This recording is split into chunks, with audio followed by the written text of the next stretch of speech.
Assalamu alaikum wa rahmatullahi ta'ala wa barakatuhu jama'a. Barkanmu da wannan lokaci ga cikakkun labaran duniya. India ta tasa ƙeyar 'yan Najeriya guda 196 zuwa gida. Sannan za ku ji cewa INEC ta fara raba katin zaɓe a sassan ƙasar Najeriya. 'Yan bangar siyasa sun ƙona ofishin PDP a Gombe. Ka'idar cire kuɗi a CBN ta raba kan Majalisar Dattawan Najeriya. To jama'a, ku biyo mu sannan a hankali domin jin cikakkun labaran. Hukumar zaɓe ta Najeriya INEC ta fara rabawa 'yan ƙasar katunan kaɗa ƙuri'a a babban zaɓen 2023. An fara raba katunan zaɓen ne a ofishin INEC na ƙananan hukumomin da ke ƙasar nan. A yayin da ake raba katunan zaɓen mazaɓa-mazaɓa, duk mutumin da ya zo karɓar katin zaɓen sai ya gabatar da shaida cewa ya yi rajista a baya. Sannan sai an duba sunansa a kundin rajistar zaɓe, sannan kuma a duba masa katin. Haka zalika idan an sami katin nasa sai kuma a rubuta sunansa ya saka hannu cewar ya karba. Amma da farko sai mutum ya duba sunansa a kundin rajistar da aka yi baje kolin ta a jikin bango.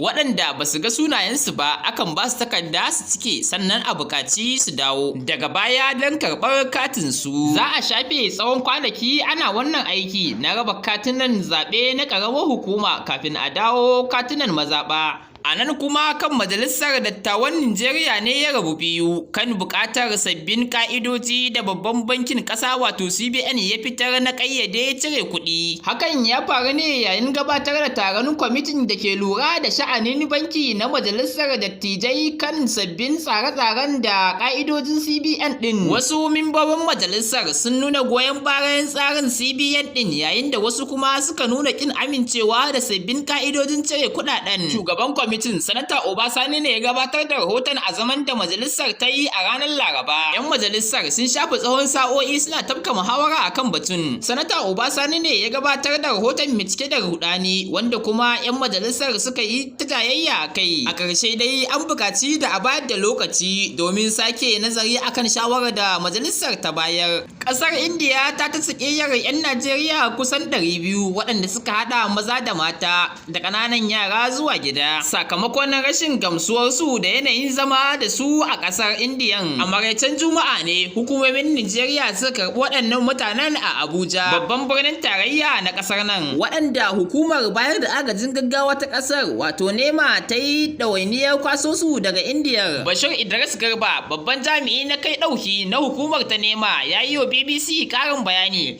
Akwai wasu 'yan Najeriya da ake zaune da su a Indiya waɗanda hukumomin ƙasar ba su gamsu da zamansu ba, ko kuma sun zama musu damuwa a ƙasar. Wannan ne yasa ta buƙaci gwamnatin Najeriya da ta gaggauta dawo da su gida. Ya ce Najeriya ta ɗauki matakin kwaso 'yan ƙasar su 169 zuwa gida, maza 152 sannan mata 44, ciki har da ƙananan yara guda 5. Yawancinsu ba su wuce shekara 5 da haihuwa ba. Sai dai jami'in na NEMA ya gabatar da BBC cewa yawancin 'yan Nijeriya asalin 'yan jihohin kudancin Nijeriya ne, amma akwai wasu kaɗan cikinsu daga yankin arewacin ƙasar. A nan kuma jam'iyyar PDP mai hamayya a jihar Gombe ta ce wasu da ake zargin 'yan bangar siyasa ne sun cinna wuta a ofishin yakin neman zaɓe 'yan ɗan takararta Muhammad Barde a ranar Litinin. PDP ta ce wannan ba shine karin farko da ake kaiwa ofishin hari ba, sai dai rundunar 'yan sandan jihar Gombe ta ce ta fara soma gudanar da bincike a kan lamarin. Babu dai cikakken bayanai akan harin, amma dai PDP ta zargi APC akan wannan harin. A sanarwar da ta fitar, Muhammad Barde ya ce sun tafka asara sosai a harin. Sai dai babban jami'i mai yada labaran gwamna mai ci Inuwa Yahaya ya ce PDP kawai tana neman abin tallata kansu ne. Jam'iyyar hulɗa da jama'a na rundunar 'yan sandan Gombe